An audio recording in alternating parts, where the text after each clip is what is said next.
Soy Andrea Matis, bienvenidos a esta primera junta médica del Centro Médico de Caracas, un espacio creado para el análisis de temas de impacto cuando nuestra salud se refiere, siempre desde la perspectiva del abordaje en equipo, y es por ello que estaremos convocando a distintos médicos, especialistas de nuestra institución.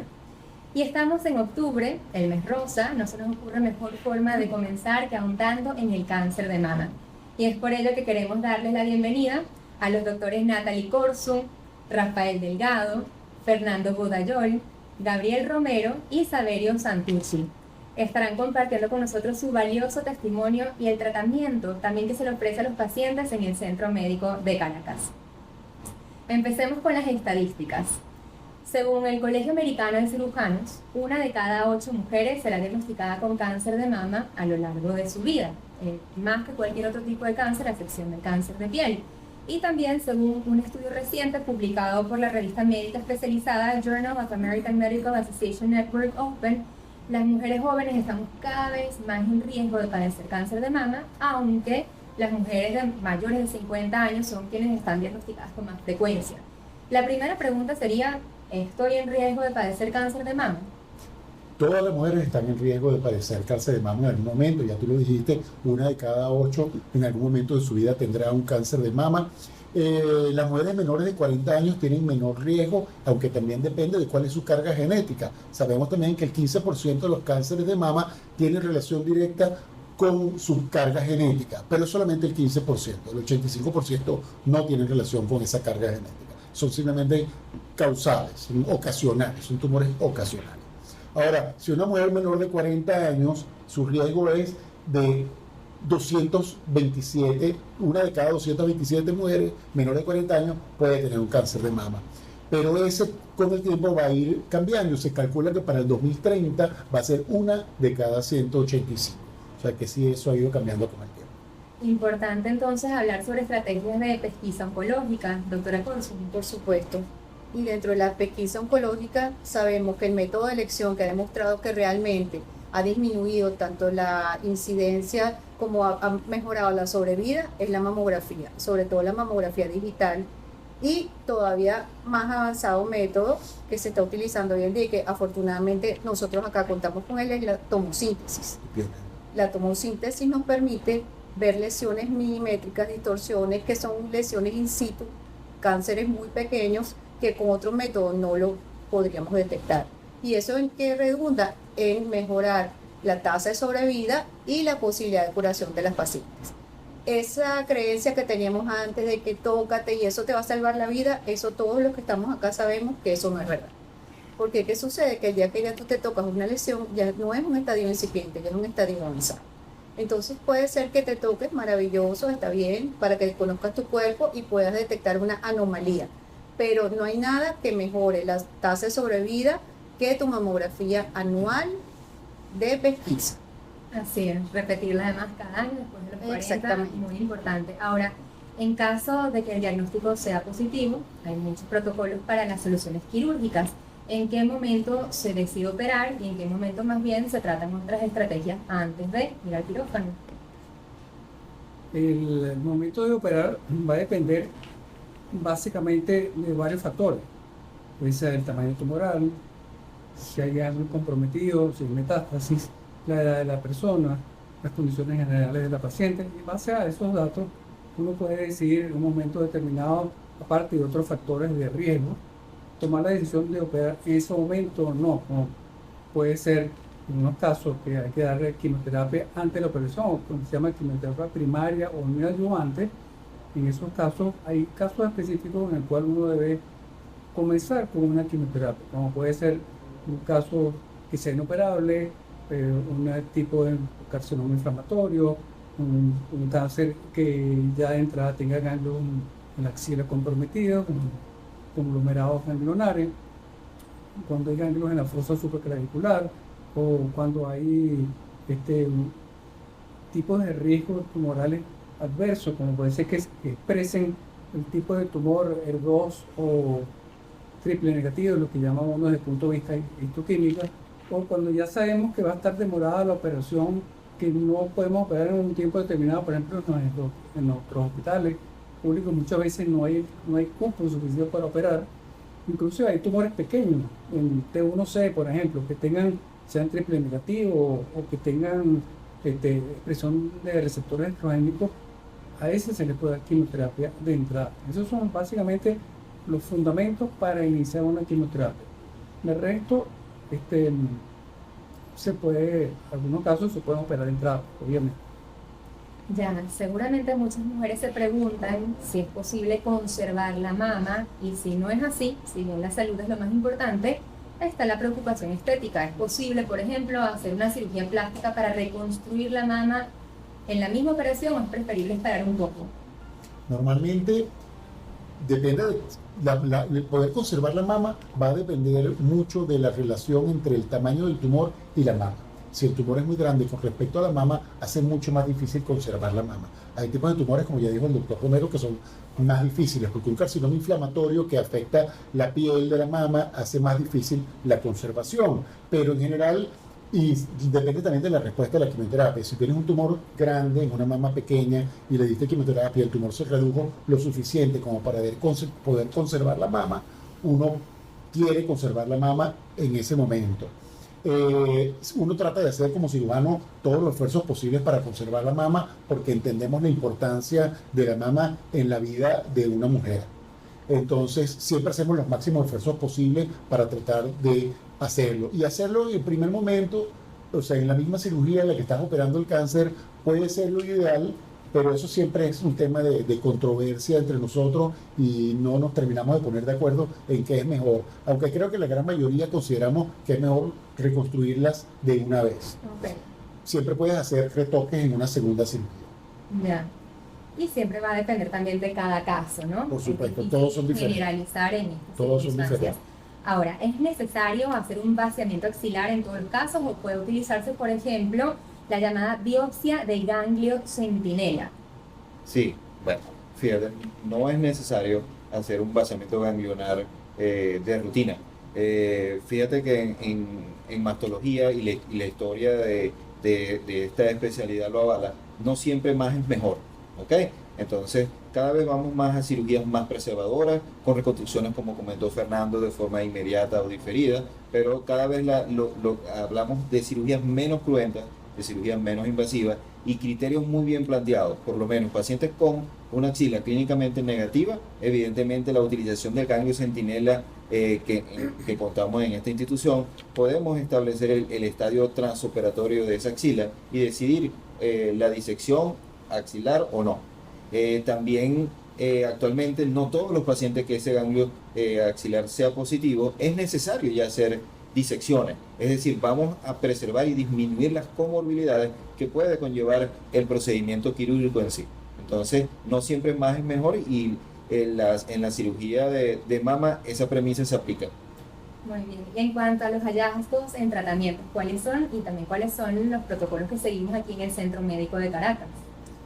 Hoy día la enfermedad neoplásica de la mama se debe distinguir como muchas enfermedades bajo el mismo nombre, ya que cada una o cada persona posee cualidades de tipo histológico, inmunistoquímico, biológico, genómico, que conlleva a tomar una decisión bien individualizada, ¿sí? Cada paciente, si miramos 10 cáncer de mama, probablemente vamos a encontrar desde el punto de vista de la terapéutica médica más diferencia de lo que vamos a encontrar en similitud. Con el advenimiento de las plataformas genómicas y las plataformas de estudios de biomarcadores, se establece el tratamiento más adecuado para cada tipo de persona. Y eso va a depender de las mutaciones, de las aberraciones genéticas que pueda tener la lesión, o inclusive de algunos tipos morfológicos muy particulares, lo que nos permite usar exactamente la medicina que va a hacer más destrucción tumoral ante un tumor que no ha sido operado, o los medicamentos que van a disminuir la recaída de la enfermedad una vez que la paciente sea operada. Pero depende mucho de cada persona, y hoy en día estamos en capacidad de hacerlo. Afortunadamente en el país y en el Centro Médico de Caracas tenemos la posibilidad de aplicar todos los protocolos más modernos, todos los protocolos de avanzada, de acuerdo a la actualidad de las guías y protocolos internacionales. Ahora, una vez hecho el diagnóstico de cáncer de mama, supongo que se instaura el tratamiento, continúa el seguimiento con imágenes, o ¿cuál sería ese método que se debe utilizar? Mira, Andrea, no, en general, todos los colegas aquí tenemos diferentes métodos de seguimiento de acuerdo a los tratamientos instaurados. Es muy diferente el seguimiento cuando tenemos una paciente que entra en neoadyuvancia a cuando es una paciente postquirúrgica. Cuando se diagnostica una paciente con una lesión tumoral que no va directamente a cirugía, sino que va primero a neoadyuvancia, tenemos que marcar la lesión de esa paciente con un marcador metálico. Posteriormente, se le hace, una vez que se marcó la paciente, se le hace o un estudio de resonancia magnética con contraste, o se puede hacer también un estudio de mamografía con contraste, con la finalidad de determinar exactamente la extensión del tumor. Posteriormente, la paciente va a quimioterapia y a mitad del ciclo volvemos a hacer el mismo estudio, bien sea si comenzamos con resonancia, le hacemos una resonancia, si comenzamos con mamografía con contraste, se le hace una mamografía con contraste. Y después, al final del ciclo de tratamiento, se le hace otra vez uno de estos métodos de nuevo para determinar cuál fue la respuesta de la lesión ante la quimioterapia. ¿Por qué tenemos que marcar la lesión? Porque afortunadamente hay lesiones que responden también a la quimioterapia que desaparecen completamente. Y cuando la paciente va a cirugía, porque ese lecho tumoral tiene que ser removido, si el cirujano no tiene marcada la zona donde estuvo el tumor, nunca la va a conseguir. Okay. Entonces, tenemos que posteriormente, cuando se va a operar ya la paciente, ver dónde estaba ese marcador metálico, colocarle una guía o un arpón y posteriormente esa paciente va a cirugía. En cambio, si la paciente fue intervenida quirúrgicamente desde el principio, vamos a continuar el seguimiento con imagenológicamente, con mamotomosíntesis y ultrasonido complementario. ¿Cuándo lo vamos a iniciar? Se habla que normalmente, si la paciente fue sometida a radioterapia, a los 6 meses de haber terminado la radioterapia, comienza con su control mamográfico y ecosonográfico anual, siempre y cuando la paciente en el intervalo no se palpe alguna anomalía o el médico no determine que hay alguna otra cosa que quiera evaluar con anterioridad. Pero si no es así, una vez al año mamografía y ultrasonido complementario, está bien la evaluación. ¿Y de qué depende de que no a todos los pacientes se les aplica el mismo tratamiento? Bueno, no se aplica el mismo tratamiento a todos los pacientes, porque ya el doctor Santucci ya mencionó algo muy importante, que uno tiene que clasificar, cuando nos llega un paciente, hay que clasificar en qué etapa o qué estadio está la persona.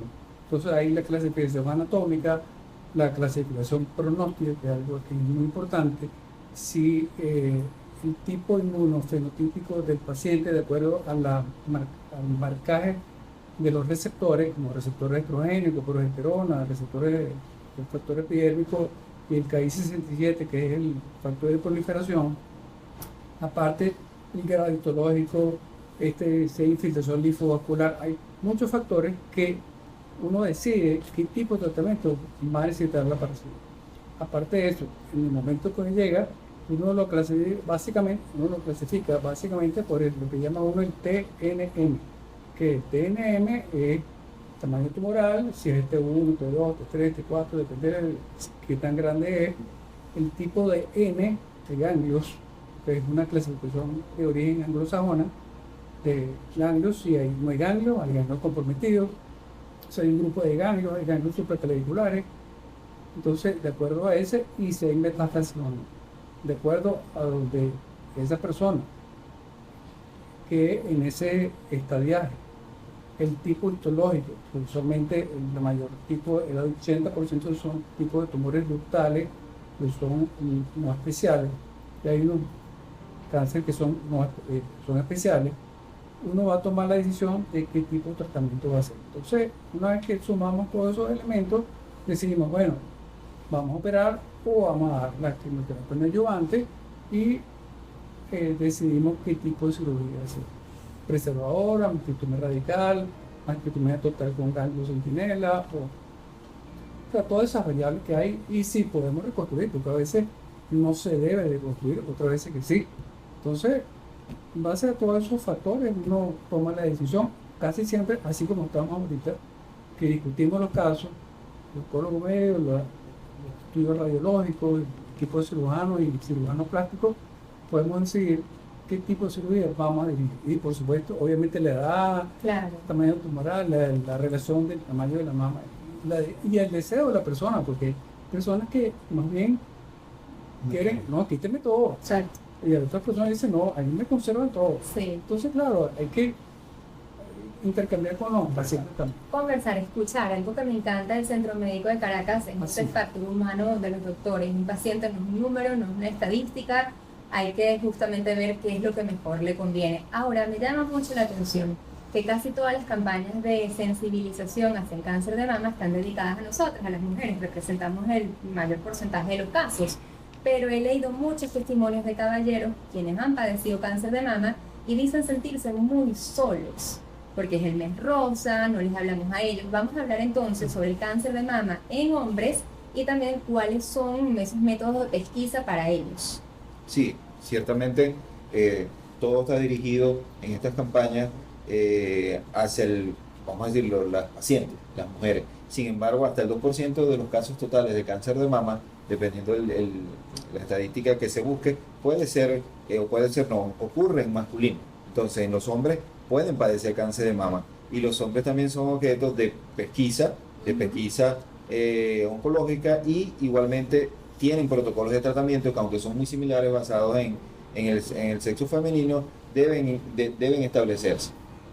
También el valor que existe, un paciente masculino que todos hemos tenido en nuestra consulta y seguro hemos tratado, es el origen de esa enfermedad. Como Fernando lo comentó anteriormente, solo el 15% de los cánceres de mama son hereditarios. Sin embargo, cuando aparece un masculino en una familia, al ser una frecuencia muy baja de padecimiento, son objetos, tanto el paciente como su grupo familiar, a pruebas genéticas, asesoramiento genético, que ciertamente nosotros le podemos brindar de esta forma, trabajando y discutiendo los casos, individualizando cada conducto. Y el método de diagnóstico es igualito que en una mujer. Se le hace mamografía Mamografía. y se le hace ultrasonido y se le hace igualmente la biopsia dirigida por ultrasonido. Se trata exactamente desde el punto de vista imaginológico igual que una paciente femenina. Algo que, y permítanme hacer esta pregunta, es en el caso de las mujeres, cuando hay algún tipo de bulto, no siempre es maligno, pero cuando un caballero se sienta alguna anomalía en su mama, generalmente sí es maligno, ¿cierto? Tampoco. ¿O no? Las lesiones Ok. más frecuentes, tanto en mujeres como hombres, son benignas en Ya. general, hablando desde el punto de vista estadístico. Claro, lo individualizamos según su edad, ¿no? Pero una patología mucho más frecuente, tanto después de la quinta década como en la adolescencia, son por lo menos ginecomastia. ¿Okay? Es una de las principales causas de masa en hombres, que no es nada relacionado con cáncer. patología maligna. ¿Okay? Así que los caballeros no están exentos. Claro que Muy no. importante. Y se hacen los mismos exámenes, Ya. como dijo Natalie, y lo que puede cambiar es la frecuencia Claro. del estudio mamográfico. Ok. ¿Okay? Ahora, según la Organización Mundial de la Salud, hay mucho que nosotros podemos hacer con hábitos saludables para reducir el riesgo hasta en un 33% de padecer cáncer de mama. ¿Quién nos puede comentar al respecto, doctor Santucci?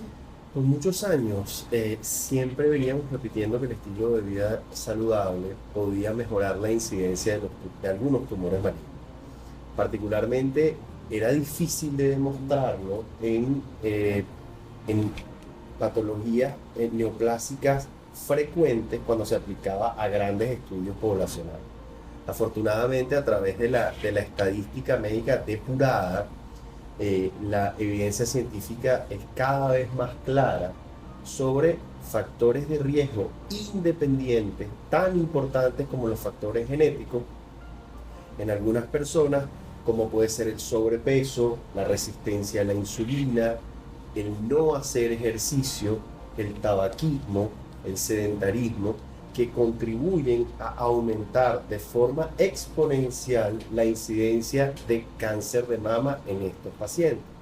No solamente se ve a la hora de presentar la enfermedad por primera vez, sino pacientes que hemos tratado están curadas o que están en un tratamiento de mantenimiento, las recaídas en estas pacientes que tienen sobrepeso, resistencia a la insulina, tabaquismo, es mucho mayor que las mismas, las pacientes que tienen las mismas enfermedades, pero no poseen estos factores de riesgo.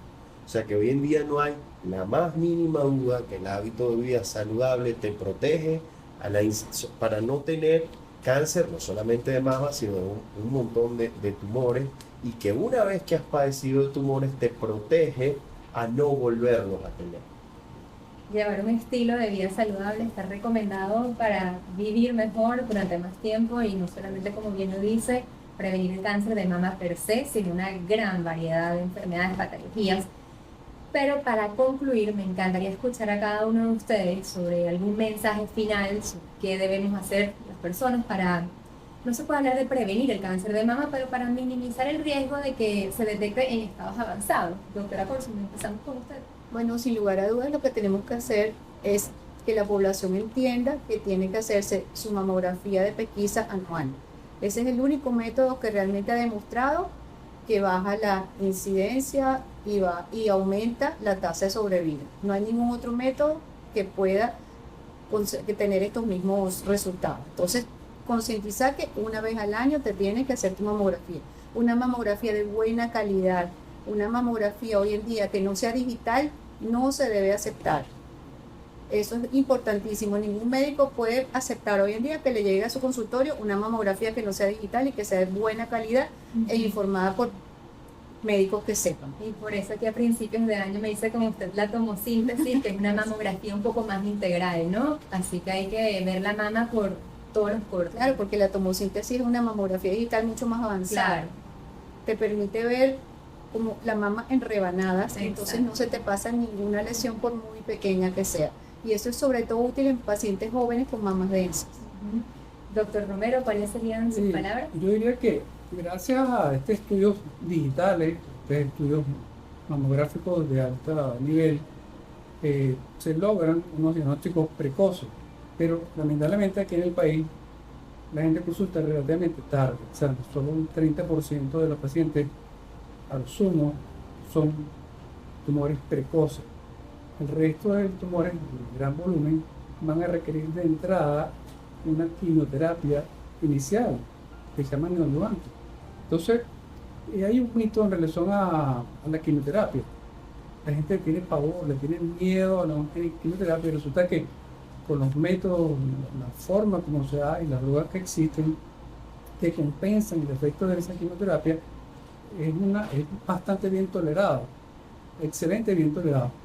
Y esa quimioterapia neoadyuvante tiene una gran ventaja, porque podemos monitorizar en el tiempo esa respuesta a la quimioterapia, si el tumor es sensible o no a la quimioterapia. Esa es una gran ventaja para uno tomar decisiones futuras si podemos preservar la mama o no podemos preservarla, o cambiar de droga. Podemos hacer un tumor inoperable inoperable. Podemos preservar una mama que antes no se podía preservar. Podemos cambiar de droga. O sea, que tiene una gran cantidad de ventajas que tiene la quimioterapia.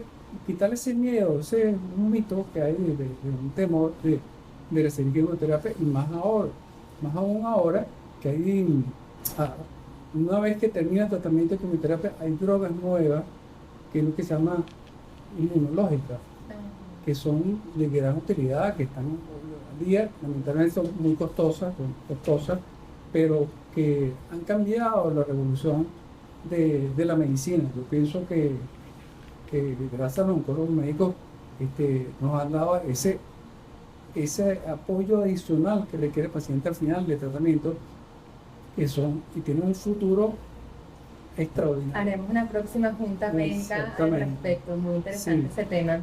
Doctor Godayoy, ¿cuál sería su conclusión? Yo creo que hay que también llamar a los pacientes a que tengan cierta tranquilidad.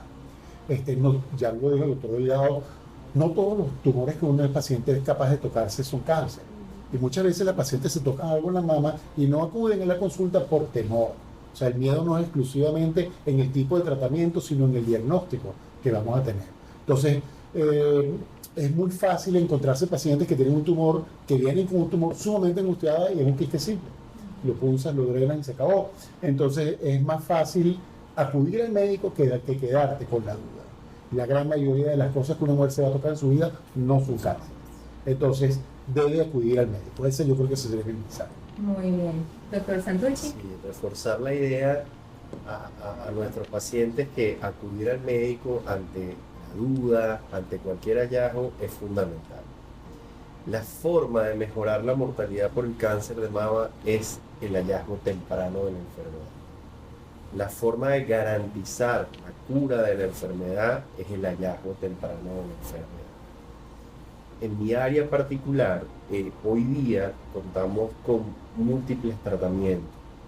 En la práctica clínica habitual, pues no todos los pacientes necesitan quimioterapia. Existen tratamientos que cada vez más demuestran su efectividad y eficacia a la hora de mejorar la respuesta en los pacientes, bien sea previo a la cirugía, después de la cirugía, evitando las recaídas, o en el contexto de los pacientes que tienen enfermedad metastásica, mejorando de forma importante la calidad de vida de estos pacientes y mejorando de forma importante las tasas de sobrevida.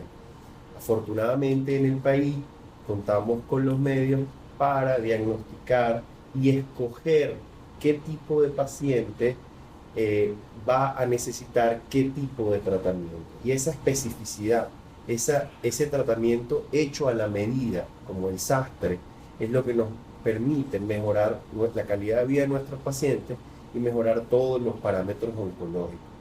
Siempre se piensa cuando se habla de cáncer de mama en la quimioterapia, que sigue siendo una herramienta muy útil, pero además hoy en día contamos con inmunoterapia, anticuerpos monoclonales, tratamientos endocrinos, inhibidores de tirosina quinasa, inhibidores del PAR, cada una de moléculas que se han encontrado con el tiempo, que son blancos terapéuticos para determinados medicamentos y sumados van haciendo que el cáncer de mama metastásico se vuelva una enfermedad crónica y no tenga el matiz que tenía antes.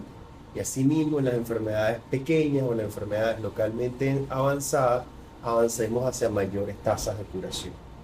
Y doctor Delgado. Sí, para seguir la idea que estamos comentando, tenemos nuestra institución, tenemos todas las modalidades terapéuticas actualizadas, ese tratamiento personalizado que comenta Saverio, tenemos los mejores procedimientos quirúrgicos, la reconstrucción. Sin embargo, en oncología y especialmente cuando hablamos de tratamiento del cáncer de mama, la base del éxito es la detección precoz. Y la detección precoz en cáncer de mama es a través de estudios de mama, es decir, una mamografía de calidad realizada a partir de los 40 años. Creo que esa es la mejor idea que se debe llevar todo. Quisiera agregar algo más importante que no lo hemos mencionado en esta conversación, que es el otro pilar importante del tratamiento es la radioterapia, que no lo hemos mencionado hoy, y que radioterapia es el otro pilar extremadamente importante en el tratamiento, que aquí en el centro médico lo tenemos, o sea que tenemos todas las herramientas desde diagnóstico, tratamiento, en el medio y al final la radioterapia, que es fundamental, porque obviamente sin esa radioterapia la recurrencia, las recaídas son importantes. Entonces, mencionar que la radioterapia hay que darle el valor importante que debe tener. Totalmente de acuerdo. Muchísimas gracias, muy importante esa acotación. Gracias a cada uno de ustedes por acompañarnos, también a ustedes por estar en esta junta médica. Ha sido bastante fructífera esta conversación. Algo en lo que también hago énfasis siempre es que si bien octubre es el mes rosa, los 12 meses del año debemos estar atentos al cáncer de mama, debemos estar hablando al respecto, solamente que en octubre tenemos esa excusa adicional y aquí en el Centro Médico de Caracas están en muy buenas manos. Conversábamos con los doctores Natalie Corsun, Rafael Delgado, Fernando Bodayol, Gabriel Romero y Saverio Santucci. Ya será hasta la próxima, muy atentos a nuestras redes sociales, se las dejamos aquí en el insert para que nos sigan en Instagram, en Twitter y en nuestro canal de YouTube. Soy Andrea Matis, muchísimas gracias por acompañarnos.